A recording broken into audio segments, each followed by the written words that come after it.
السلام علیکم ورحمۃ اللہ وبرکاتہ۔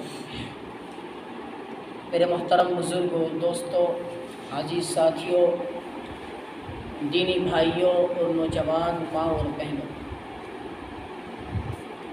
میں آپ حضرات کے سامنے بہت ہی اہم پیغام لے کر کے حاضر ہوا ہوں کہ کیا اسلام کے اندر ہیپی نیو ایئر منانا جائز ہے؟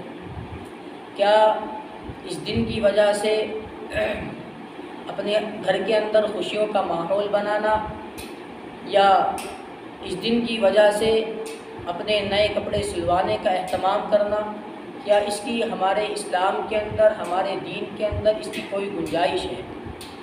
تو میرے بھائیوں، ہمارے دین کے اندر، ہمارے اسلام کے اندر اس چیز کی ذرا بھی گنجائش نہیں ہے۔ میرے بھائیوں، قرآن کریم ہمیں قدم قدم پر سمجھا رہا ہے اور بتا رہا ہے اور یہ کہہ رہا ہے کہ اخلاق نبوی کا دامن تھام لو، اخلاق نبوی کو اپنے سینے سے لگا لو۔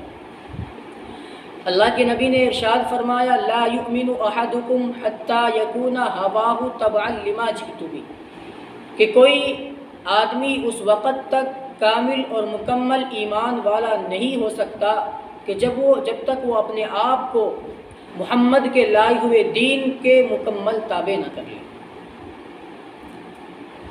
اگر نماز ہے تو دین محمد کا ہوگا، تلاوت ہو تو دین محمد کا ہوگا، سماجی زندگی ہو تو نظام محمد کا ہوگا، معاشی زندگی ہو تو نظام محمد کا ہوگا، گھریلو زندگی ہو تو نظام محمد کا ہوگا۔ اگر آپ کی اپنی پرسنل لائف بھی ہے تو پھر بھی نظام محمد کا ہوگا۔ آپ ایک پل کے لیے بھی محمد کے نظام سے خارج نہیں ہے، اور جو محمد کے نظام سے خارج ہے تو قرآن کریم نے اعلان کر دیا، فَلَن يُقْبَلَ مِنْهُ وَمَن يَبْتَغِ غَيْرَ الْإِسْلَامِ دِينًا فَلَن يُقْبَلَ مِنْهُ، کہ جو اسلام کے علاوہ کچھ اور لے کر کے آئے گا ہم اس کو قبول نہیں کریں گے۔ اللہ نے اعلان فرما دیا۔ تو لے کر کے جائیے ہیپی نیو ایئر کو میرے بھائیوں، لے کر کے جائیے ہیپی نیو ایئر کو۔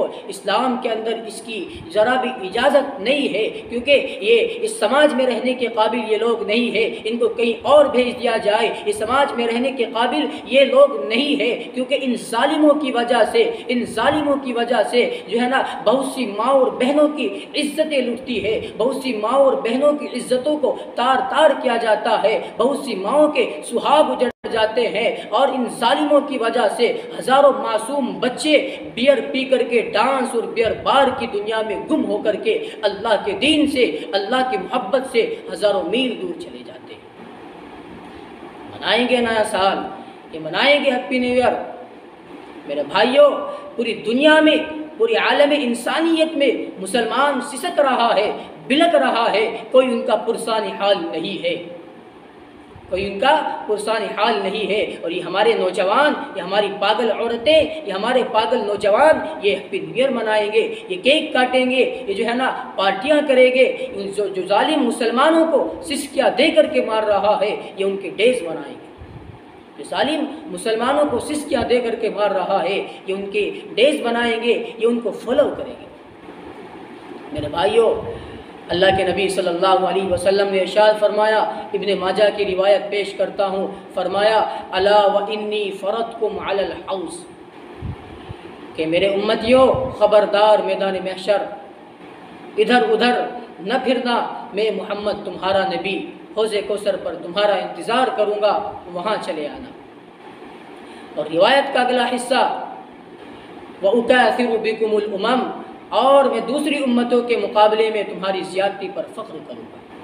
کیا فرمایا؟ کہ دوسری امتوں کے مقابلے میں تمہاری زیادتی پر میں فخر کروں گا۔ اور روایت کا اگلا حصہ دل کے کانوں سے سننے کے لائق ہے۔ اللہ کے نبی علیہ السلام نے فرمایا، فَلَا تُسَوِّدُوا وَجْهِي، مجھے میدان محشر رسوا نہ کرنا، ذلیل نہ کرنا۔ مناؤ، ڈیز بناؤں گے، ہیپی نیو ایئر بناؤں گے، میرے بھائیوں، میرے مسلمان ماں اور بہنوں، جواب دینا ہے آپ کو، جواب دینا ہے اس معصوم سمیہ کو کہ 90 سال کی عمر ہے، ایک بوڑھی عورت ہے، لیکن کیا کیا؟ برچھا مارا گیا، شرمگاہ کے اوپر برچھا مارا گیا اور یوں دو ٹکڑے کر دیے گئے۔ اگر اس بوڑھی مائی نے پوچھ لیا کہ بتاؤ، میں نے محمد الرسول اللہ کے دین کے لیے اپنے 2 ٹکڑے کرا دیے، تم نے کیا کیا؟ 2 ٹکڑے کر دیے گئے۔ اگر اس بوڑھی مائی نے پوچھ لیا کہ بتاؤ، میں نے محمد الرسول اللہ کے دین کے لیے اپنے 2 ٹکڑے کرا دیے، تم نے کیا کیا؟ اگر اس معصوم فاطمہ نے پوچھا کہ اس کے بابا حرم میں سجدہ کر رہے تھے تو ابو جہل کے لوگوں نے، ابو جہل کے گنڈوں نے، ابو جہل کے معصوم صاحبین نے حضور اکرم صلی اللہ علیہ وسلم کے جسم اطہر پر سڑی ہوئی اونٹ کی اوجھڑی لا کر کے ڈال دی۔ حضور اکرم علیہ السلام کا دم گھٹنے لگا، سیدہ فاطمہ کو کسی نے اطلاع دی تو سیدہ فاطمہ رضی اللہ تعالی عنہا اس اوجھڑی کو یوں ہٹاتی جاتی اور آگے سے کہتی کہ میرے بابا کو مار ڈالو گے کیا؟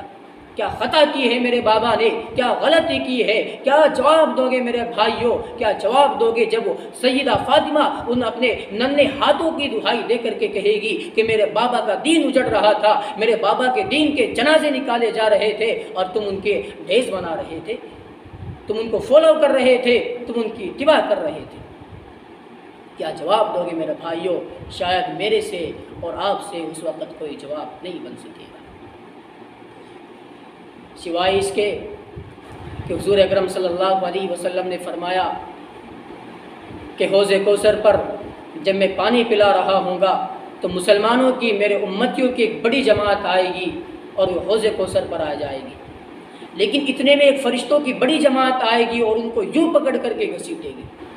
تو جب ان کو گھسیٹا جائے گا تو حضور اکرم علیہ السلام فرماتے ہیں کہ میں یوں اللہ کی طرف نظریں اٹھاؤں گا اور کہوں گا کہ یا اللہ میرے امتیوں کو جہنم کی طرف گھسیٹ کر کے لے جایا جا رہا ہے، تو آواز آئے گی اے محمد اگر یہ تمہارے ہوتے تو تمہارے دین کی اتباع کرتے، تمہیں فالو کرتے، تمہاری اتباع کرتے۔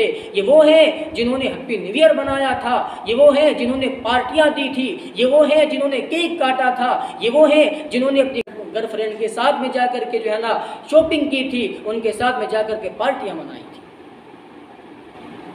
کیا جواب دو گے میرے بھائیوں؟ تو آواز آئے گی کہ محمد یہ تمہارے نہیں ہے، اگر یہ تمہارے ہوتے تو یہ تمہاری اتباع کرتے، تمہاری پیروی کرتے۔ پھر حضور اکرم علیہ السلام فرماتے ہیں پھر میں بھی کہوں گا کہ ہاں اگر انہوں نے ایسا کیا ہے تو یہ میرے نہیں ہے۔ کہاں جاؤ گے اس وقت میرے بھائیوں؟ منائیے، اگر آپ جواب دینے کی طاقت رکھتے ہیں، اگر آپ جواب دینے کی ہمت رکھتے ہیں تو منائیے، ہیپی نیو ایئر منائیے، کیک بھی کاٹیے، خوشیوں کا ماحول بھی بنائیے۔ لیکن میرے بھائیوں اگر بات یہیں تک رہتی تو سمجھ میں آتی، بات اگر یہیں تک رہتی تو سمجھ میں آتی۔ میرے بھائیوں، بزرگوں اور نوجوانوں، حضرت آدم علی نبینا علیہ السلام سے لے کر اور عیسیٰ علیہ السلام تک تمام انبیاء اس بات کے مطمئنی اور متلاشی ہوں گے کہ حضور کے میدان محشر میں اس بات کے مطمئنی اور متلاشی ہوں گے کہ حضور کے ہاتھ اٹھ جائے، حضور کی زبان کھل جائے۔ لیکن اگر وہی حضور محمد رسول اللہ صلی اللہ علیہ وسلم یہ کہہ دیں کہ یہ میرے نہیں ہے تو میرے بھائیوں پھر اس کے بعد کسی سہارے کی اور کسی آسرے کی گنجائش باقی نہیں رہتی۔ اس لیے میرے بھائیوں آپ سے میری بہت ہی ادباً گزارش ہے کہ اس بیماری سے اپنے آپ کو حتی الامکان بچانے کی کوشش کرے اور اپنے دوستوں کو، اپنے بھائیوں کو، اپنی بہنوں کو، اپنے ملنے جلنے والوں کو بھی سمجھائے کہ وہ بھی اس بیماری سے حتی الامکان پرہیز کرنے کی کوشش کرے۔ دعا فرمائے کہ اللہ رب العزت مجھے بھی اور آپ کو بھی اس مہلک بیماری سے بچانے کی توفیق عطا فرما دے۔ آمین و آمین۔